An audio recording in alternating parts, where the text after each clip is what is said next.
Hello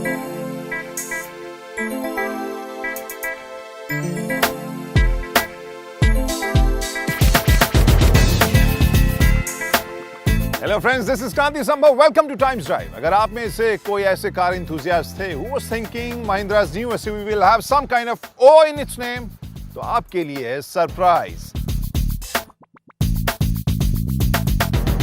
तो भूल जाइए आप 100, 300, 500 वाले पूरे कल्चर को, क्योंकि यहां पर अब इसका नाम आ गया है Alturas G4।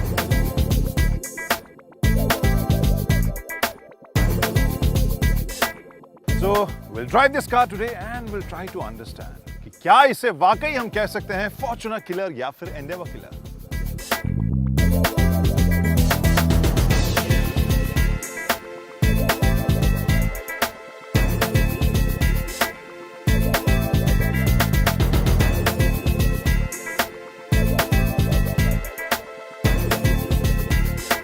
So this is Rexton. If you remember, Rexton's new generation car SsangYong की गाड़ी है और अब इसे महिंद्रा ने अपनी बैजिंग के साथ इसे इंडिया में उतारा है। और यहाँ सबसे पहला उसका एग्जांपल है the front grille. This looks typical Mahindra and that is something which has been changed in this car as well.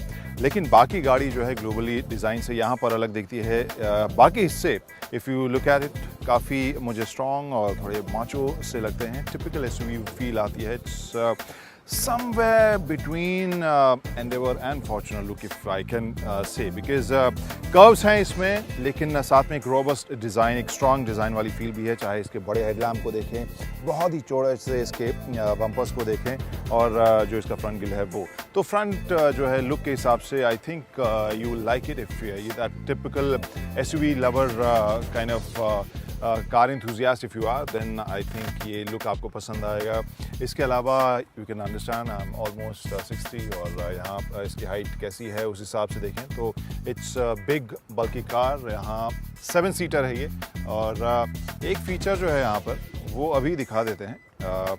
चाबी लेकर आप अगर आए दूर से, so you don't have to push anything, you don't have to make any gesture, नीचे या पाँव लगाने की ज़रूरत नहीं। We have seen so many cars with those kind of gesture control, लेकिन यहाँ पर वैसा कुछ भी नहीं है। This car just reads if you coming out of the range keys को लेकर, तो फिर ये अपने आप ये आपका जो हैच है वो खोल देती है, यानी आप सामान लेकर आ रहे हैं। कॉमन सेंस, अच्छा फीचर है। लेकिन इसको आप ऑफ भी कर सकते हैं। You can switch it of और उसका कंट्रोल अंदर से है।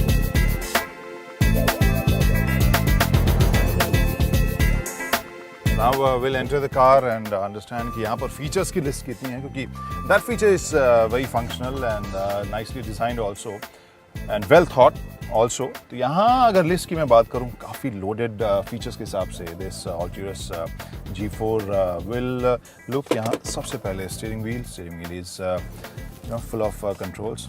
वैसे यहाँ पे 8-way powered seats हैं यहाँ with memory control also, so you can set it इस ऑटो के साथ where 3 different passengers अपने हिसाब से इसको एडजस्ट कर सकते हैं और ये कार वो याद रखेगी।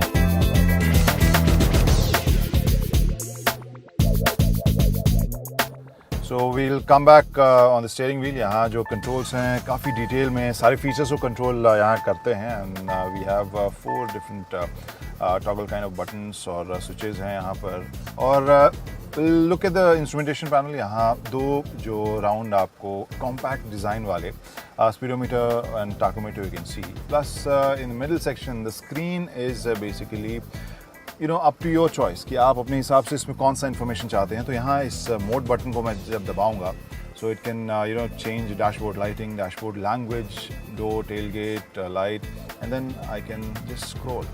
और इवन द साउंड जो आप इंडिकेटर के लिए साउंड जो आता है उसको भी आप अपने हिसाब से चेंज कर सकते हैं। So that way is lots of features and good control, easy control as well। On the left side of the steering wheel you have control for infotainment system।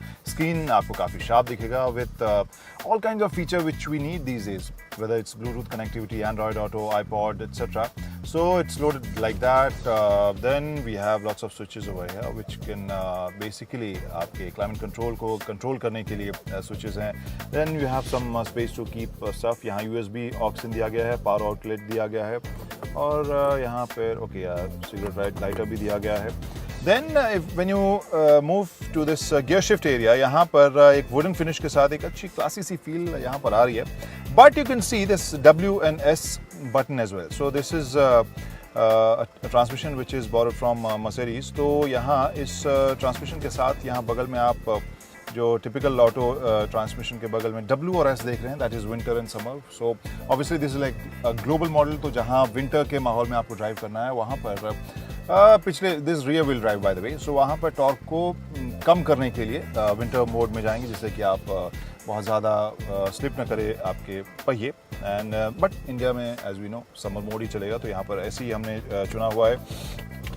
सामान रखने की कुछ और जगह यहाँ पर कप होल्डर्स दिए गए हैं, एस्ट्रे दिया गया है और ये 4 व्हील टू 2 व्हील में जो शफल है वो भी एक नॉब के ज़रिए आप कर सकते हैं. Very easy to do.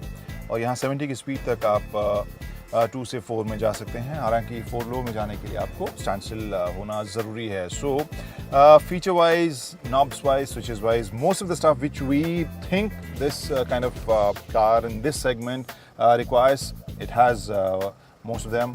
So now we'll talk about the dash, which has lots of premium material combinations. As if we see, this is like soft touch, very nice. यहाँ wood feel दिया गया है, plus यहाँ leather की feel दी गई है. It gives a sporty kind of feel जो थोड़ा premium भी लग रहा है. So overall it's looking premium, but थोड़ा सा dated लगता है. It's not very curvy, too angular.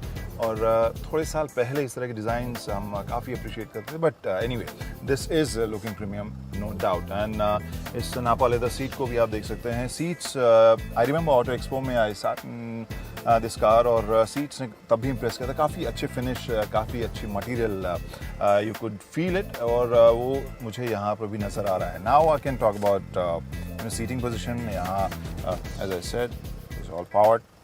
अपने हिसाब से मैंने इसको एडजस्ट कर लिया है. By the way is sunroof also. Okay, so back the seat. यहाँ पर मुझे सारे कंट्रोल मिल रहे हैं, काफ़ी स्पेस मिल रहा है, और जो डेड क्लच है वो भी काफ़ी, this is something which I like. काफ़ी चौड़ा सा है, जिससे ऑटोमेटिक है. Obviously you will not be using your left leg, so वहाँ पर आराम से आप उस पाँव को रख सकते हैं. लेकिन स्पेस और सीट के बारे में बात कर रहा था. I will go to second row.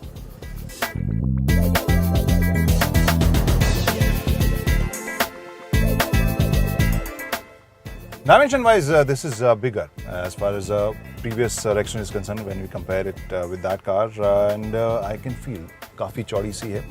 The width is something which is making it look comfortable for 3 people. बीच वाले सीट में the backrest obviously won't be very comfortable. तो 2 लोगों के लिए काफ़ी आरामदेह मुझे लग रही है. थर्ड पर्सन width के हिसाब से it is comfortable, and even the floorboard it is almost plain. So that way it's comfortable. हाँ, backrest is not that great. Now we'll check the third row, क्योंकि ये तो इंडिया में काफ़ी important होता है.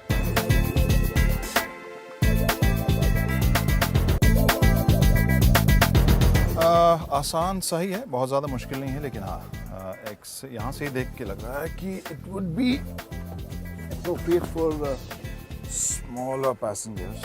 Yes, very small. So access is not very intuitive, not very comfortable, but yeah, it's functional. और यहाँ बैठकर I can definitely say कि this is meant for very small passengers, क्योंकि यहाँ average Indian height के हिसाब से भी if I say, so it's not only about the seat height or the space or leg space, even space यहाँ पाँव के लिए आपको कम मिलेंगे, और headroom भी कम मिलेगा. बेसिक कंफर्ट वाला ये थर्ड रो है. यहाँ you have AC vent as well. So comfortable है, लेकिन छोटे पैसेंजर्स के लिए.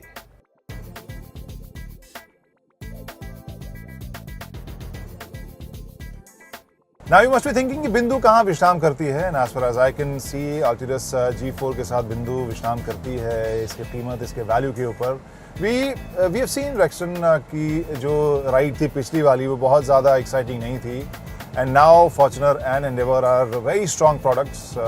और ऐसे में Mahindra has to work on the pricing so that एक डिसरप्टिव एलिमेंट के साथ कंपनी आए, because we have seen the product, we have seen the package. बहुत अच्छा पैकेज है, बहुत सारे अच्छे फीचर्स हैं, बहुत सारे काम के फीचर्स हैं, but there is no wow factor attached to this car as far as I can see right now, and for that company has to focus on the value it has to offer for this segment's customer.